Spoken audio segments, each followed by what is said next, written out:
Deixe que eu diga por que está aqui. Está aqui porque sabe de uma coisa. Uma coisa que não sabe explicar, mas você sente. Você sentiu a vida inteira que há alguma coisa errada com o mundo. Você não sabe o que é, mas está ali, como uma farpa em sua mente. Olá a todos, bem-vindos ao canal Crônicas da Verdade. A nova ordem mundial está mais próxima do que jamais esteve. Sabemos que os senhores do mundo ora planejam a longo prazo e ora planejam a curto prazo seguir cumprindo suas agendas Illuminatis. As camadas abaixo da pirâmide Illuminati, aquela em que estamos, sua maioria nesse momento não tem ideia do que está por vir. Hoje iremos ver detalhes de um documento de 2012 onde explica o plano por trás do vírus. Estamos sendo empurrados para um mundo totalitário, vigilante e autoritário. Não se assuste com a exatidão dos fatos. Tudo tem sido um script a ser seguido à risca. As pessoas precisam saber disso. Compartilhem. Lançado em 2013, baseado em pesquisas no ramo de possíveis epidemias e catástrofes. E como o Estado deveria responder a isso? Para mim, esse documento é impressionante, pois veio de 2012, ou seja, há 8 anos, já há um tempinho.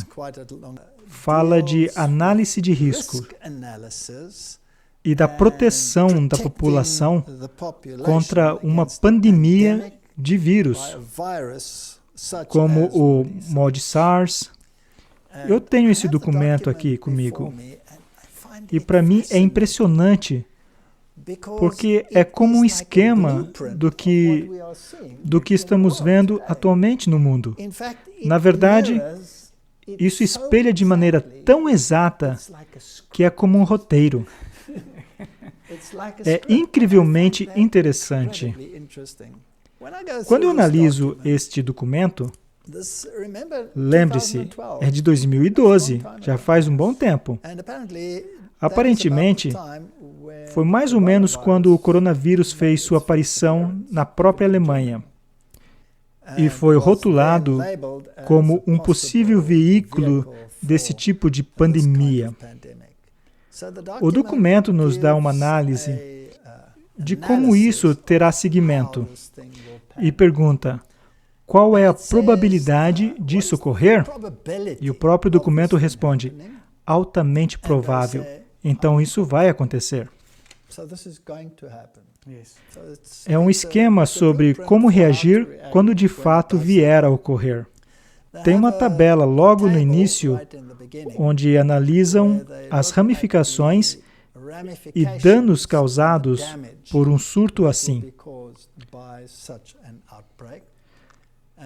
Mais adiante, no documento, eles apresentam os números envolvidos.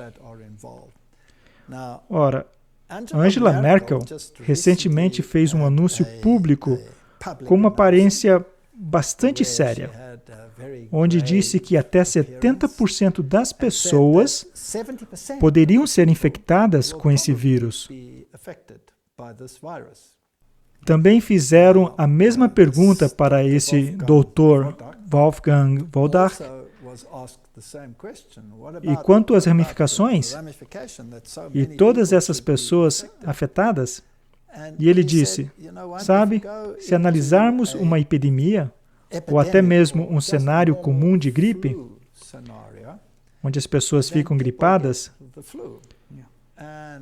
e num dado período de tempo, pode chegar até 70% da população com gripe. Se você perguntar a alguém, você ficou gripado ano passado? A maioria das pessoas dirá que sim. E outras dirão que não. Eu me livrei da gripe esse ano, mas a maioria dirá que teve a gripe pelo menos uma vez. Ora, se alguns escaparam, 70% com gripe não é algo extraordinário.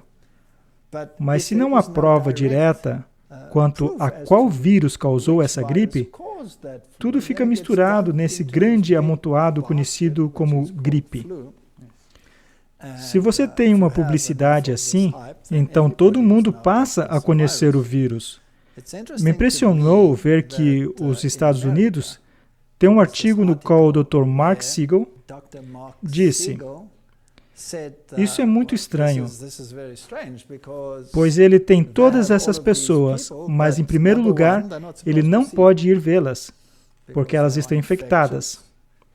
Então, basicamente, deve-se entrevistá-las por telefone, para saber do que se trata. E os kits de testes não estão à disposição da população para saber a qual vírus estão sendo realizados testes. Então, a maioria das pessoas não estão sendo testadas de fato, pois não há kits de testes disponíveis. Ora, não se vê essas pessoas. Elas estão em casa e não são testadas. Elas têm os sintomas, mas não se sabe se seria apenas sintomas normais associados a uma gripe comum. Então dizem que o impacto vai ser muito grande sobre os seres humanos, com uma probabilidade de 7,5 milhões de mortes. Pessoas lesionadas e doentes estão no mesmo número e na mesma categoria. Aquele que precisa de ajuda, mais uma vez, estamos falando de milhões.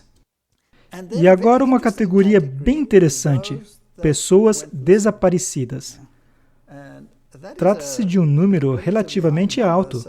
Se considerarmos que o máximo é 7,5 milhões, então o número de pessoas desaparecidas seria entre 1/3 e metade do total. É um número bastante alto de pessoas desaparecidas. Eles explicam dizendo que talvez tiveram que viajar e não voltaram, ou sei lá, simplesmente desapareceram. Então, os danos se relacionam mesmo aos seres humanos. A categoria é bem interessante, com danos máximos, e é a economia. A economia da população.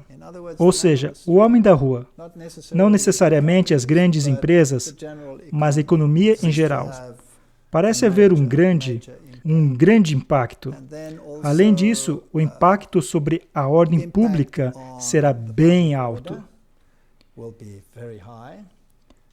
Isso significa que podemos esperar desobediência, protestos, tudo isso. Especialmente a economia do povo, da humanidade em geral, e as ramificações políticas sofrerão ao máximo. Mas o que me impressiona quanto a esse documento é o nível de detalhes, pois é um documento bem longo, tem umas 80 páginas, e temos talvez 2/3 somente falando sobre isso.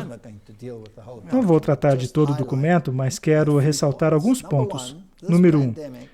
Essa pandemia será global. Será uma pandemia global.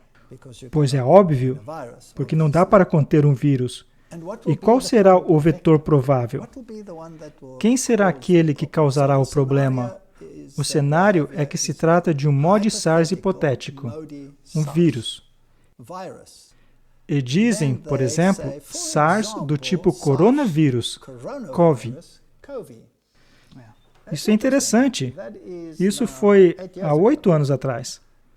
O vírus provável poderá ser um coronavírus. O primeiro que mencionam é o SARS, coronavírus, COVID.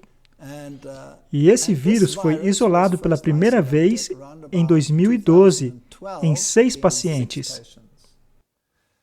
E é interessante que, se tomarmos esse número hoje em dia, que foi exatamente como começou, com 6 pessoas, mas não foi considerado pandemia naquela época, eles falam de períodos de incubação do vírus e quanto levará até o desenvolvimento de sintomas. Seriam 5 dias e 14 dias até que se manifestasse fortemente. Onde ele vai aparecer? Eles dizem que vai aparecer ou será manifesto especialmente na Ásia, América do Norte e Europa.